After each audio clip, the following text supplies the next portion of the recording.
Amados irmãos, amadas irmãs e ouvintes do nosso quadro Vivendo a Palavra, a paz do Senhor Jesus, pela bondade do nosso Deus, estamos chegando aqui mais esse dia para lermos juntos com você mais um capítulo da Palavra do nosso Deus. E hoje chegamos a Gênesis 42, que tem aqui como assunto principal: os irmãos de José descem ao Egito.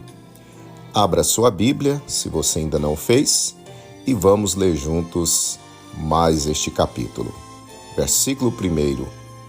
Vendo então Jacó que havia mantimento no Egito, disse Jacó a seus filhos: por que estáis olhando uns para os outros? Verso 2. Disse mais: eis que tenho ouvido que há mantimento no Egito. Descei para lá e comprai-nos dali, para que vivamos e não morramos. Verso 3. Então desceram os 10 irmãos de José para comprarem trigo no Egito. Verso 4. A Benjamim, porém, irmão de José, não enviou Jacó com seus irmãos, porque dizia: para que lhe não suceda, porventura, algum desastre. Verso 5. Assim, entre os que iam lá, foram os filhos de Israel para comprar, porque havia fome na terra de Canaã. Verso 6. José, pois, era o governador daquela terra. Ele vendia a todo o povo da terra. E os irmãos de José chegaram, inclinaram-se a ele com o rosto em terra. Verso 7. E José, vendo os seus irmãos, conheceu-os, porém mostrou-se estranho para com eles, e falou-lhes asperamente, e disse-lhes: de onde vindes?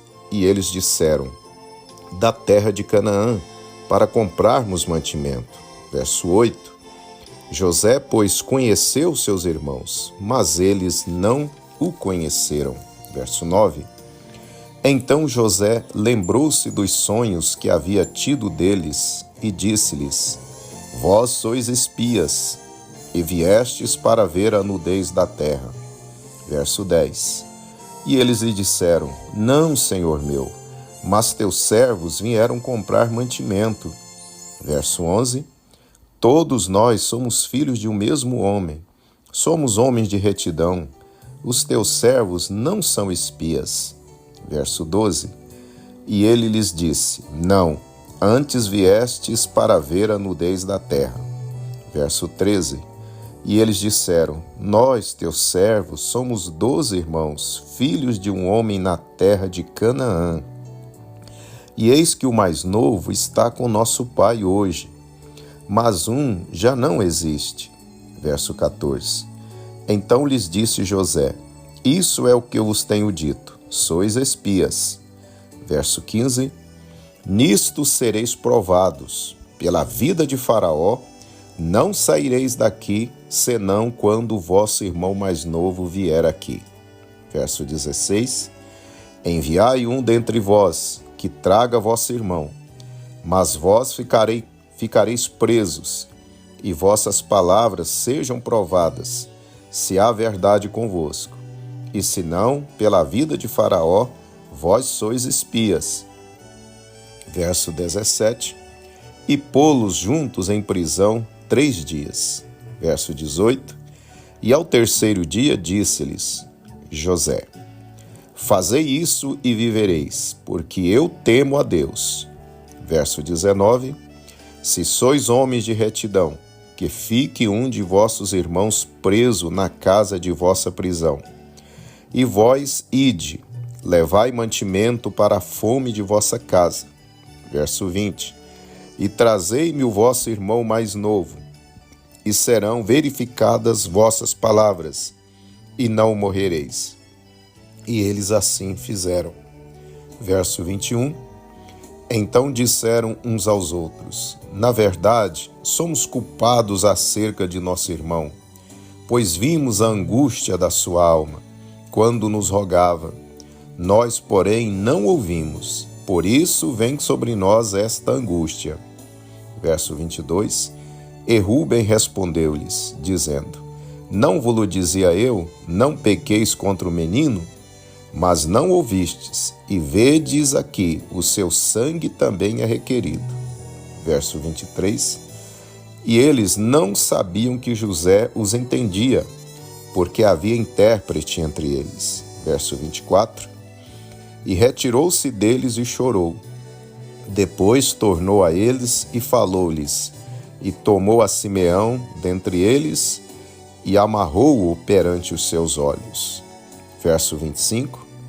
Ordenou José que enchessem os seus sacos de trigo, e que lhes restituíssem o seu dinheiro a cada um no seu saco, e lhes dessem comida para o caminho. E fizeram-lhes assim. Verso 26. E carregaram o seu trigo sobre os seus jumentos e partiram dali. Verso 27. E abrindo um deles o seu saco para dar pasto ao seu jumento na estalagem, viu o seu dinheiro, porque eis que estava na boca do seu saco. Verso 28. E disse a seus irmãos: Devolveram o meu dinheiro, e ei-lo também aqui no saco. Então lhes desfaleceu o coração, e pasmavam, dizendo um ao outro: Que é isto que Deus nos tem feito?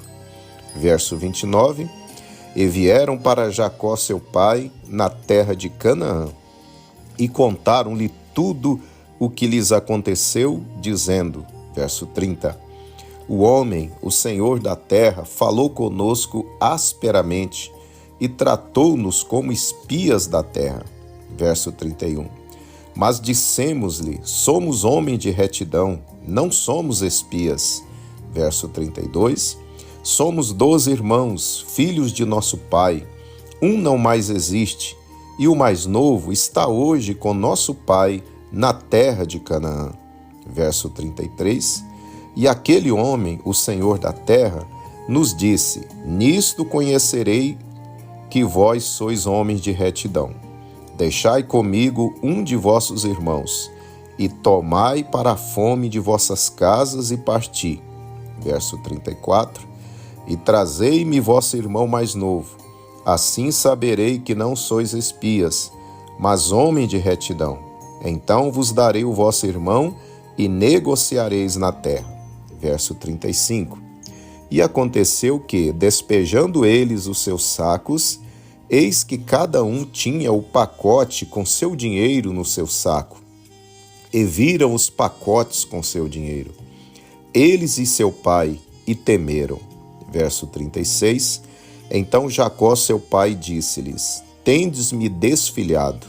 José já não existe, e Simeão não está aqui.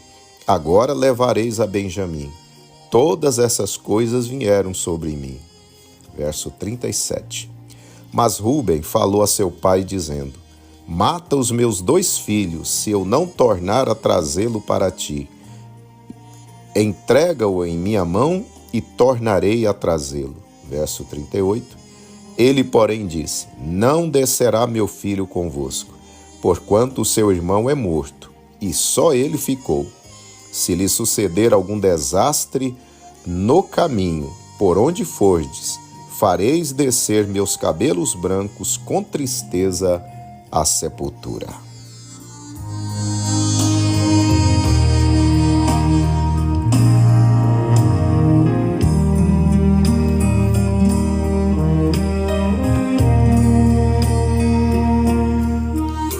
Muito bem, meus irmãos, lemos aí então o capítulo de número 42 do livro de Gênesis.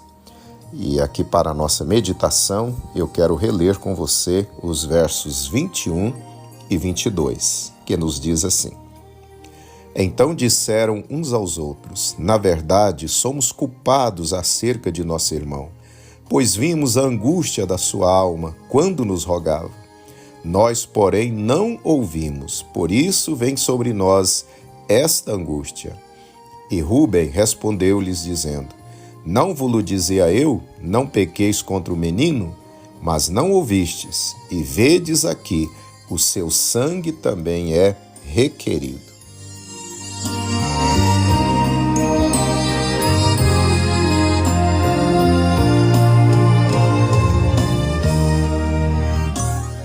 Amados irmãos e ouvintes da Palavra de Deus, como a fome também atingiu a terra de Canaã, Jacó ordena que seus filhos desçam ao Egito a fim de comprarem cereais para que eles não perecessem naquela terrível fome. Seus irmãos chegam lá e são recebidos por José. Já havia se passado mais de 20 anos da última vez que José tinha estado com seus irmãos. Evidentemente, eles não reconheceram José por causa das mudanças que haviam ocorrido na sua fisionomia, no seu físico, e também pelo fato de José estar agora adaptado aos costumes do Egito, até mesmo na sua condição de governador. E, portanto, ele se parecia agora com um egípcio. Por outro lado, nunca passaria pela cabeça dos seus irmãos que José poderia ser uma autoridade no Egito. É bem possível que os irmãos de José pensassem que o mesmo não mais vivia ou que estivesse em algum local servindo como escravo. Porém, José os reconheceu e tratou-os asperamente. Isso pelo fato de José ter percebido que seu irmão de pai e mãe, Benjamim, não estava entre os demais. E ele queria então saber notícias do seu irmão, do próprio pai, e forçar seus outros irmãos a trazer Benjamim para que ele pudesse revê-lo. Nos chama a atenção, meus amados, o fato de o tratamento áspero de José aos seus irmãos tenha levado a consciência deles cobrá-los mais uma vez por conta da maldade que tinham feito a José há mais de 20 anos atrás. Conforme os versos que relemos, sua consciência fê-los lembrar e concluíram que o tratamento grosseiro de José para com eles fosse já uma cobrança do próprio Deus por causa do mal que haviam feito a José quando este ainda era adolescente. Amados irmãos, a consciência é algo que Deus colocou dentro do espírito de cada ser humano. A consciência, ela nos belisca, entre aspas, sempre que fazemos algo de errado, segundo o que aprendemos como certo e errado, segundo o código de ética que nos foi ensinado. Nós devemos levar muito a sério a nossa consciência. Sempre que ela nos cobra algo e essa cobrança esteja de conformidade com a palavra de Deus, então nós devemos nos arrepender do erro e deixarmos esse erro imediatamente. Somente assim a nossa consciência nos deixará de novo em paz. Resistir sempre os beliscões, entre aspas, da nossa consciência, ou seja, continuar na prática do erro, mesmo sendo cobrados por ela, faz com que a nossa consciência se torne cauterizada, isto é, ao ser ignorada continuamente, ela acaba se tornando inoperante, ou seja, deixa de nos cobrar. No caso do crente, isso nos leva ao naufrágio na fé, conforme nos diz o apóstolo Paulo. Mantendo fé e boa consciência, porquanto alguns, tendo rejeitado a boa consciência, vieram a naufragar na fé. 1 Timóteo 1, versículo 19. Amados irmãos, a Bíblia nos fala da boa consciência e da má consciência. A boa consciência é aquela que está atuante, cumprindo o seu papel de nos cobrar quando erramos. A má consciência é aquela que foi cauterizada, porquanto ela fora ignorada continuamente. Amados irmãos, a nossa consciência, ela não é infalível, pois ela age de acordo com aquilo que aprendemos como certo e errado. Por isso, ela deve sempre ser submetida ao crivo da palavra de Deus. Se sua consciência lhe acusa de algo, mas isso não é condenado na Bíblia, não está em conformidade com a palavra de Deus, então não leve a sério, fique tranquilo. Porém, se a sua consciência lhe belisca, entre aspas, por algo que fez ou falou, e isso realmente é condenado por Deus na sua palavra, se arrependa imediatamente, meu prezado. Confesse a Deus o erro e não pratique mais. Nesses casos, resistir à consciência é resistir ao Espírito Santo, e isso poderá levar você à apostasia espiritual, ao abandono da fé e, consequentemente, à perda de sua salvação. Meus queridos irmãos e ouvintes, atente para essa verdade. Não ignore as cobranças de sua consciência, as cobranças que estão em conformidade com a palavra do Senhor.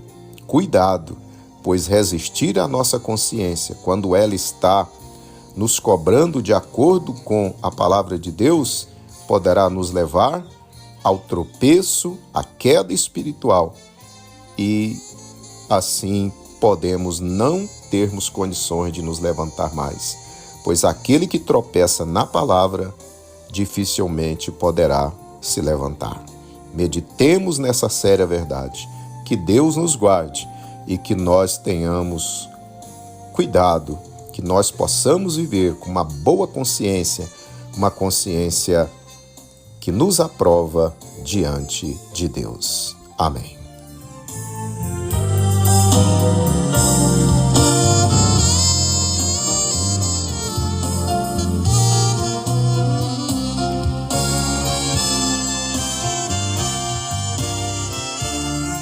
Convido você, meu amado irmão, minha amada irmã, para orarmos juntos neste momento. Senhor meu Deus, quero te louvar, Pai, por essa palavra que o Senhor tem trazido ao nosso coração nesse dia. Pai, que nos lembra a importância da nossa consciência, de nós estarmos agindo sempre e não sermos, Senhor, cobrado por ela, agirmos de acordo com a Tua palavra, agirmos de acordo com a Tua vontade. Senhor Deus, nos livre da apostasia, nos livre da queda espiritual, mas que nós possamos, Senhor, viver em santo temor, em contato, em comunhão com Teu Espírito Santo. Que jamais, Senhor, possamos ter a nossa consciência cauterizada.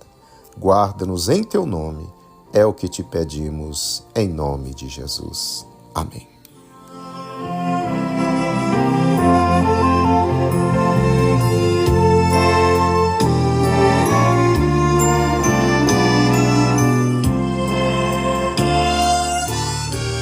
Assim, meus amados irmãos, estamos chegando ao final de mais um quadro Vivendo a Palavra. Que Deus abençoe sua vida, que Deus abençoe sua família, que você tenha um dia muito abençoado na presença do Senhor. E espero você amanhã para nós lermos mais um capítulo aqui do livro de Gênesis. Leremos o capítulo 43. Que Deus te abençoe, fique na paz do Senhor Jesus.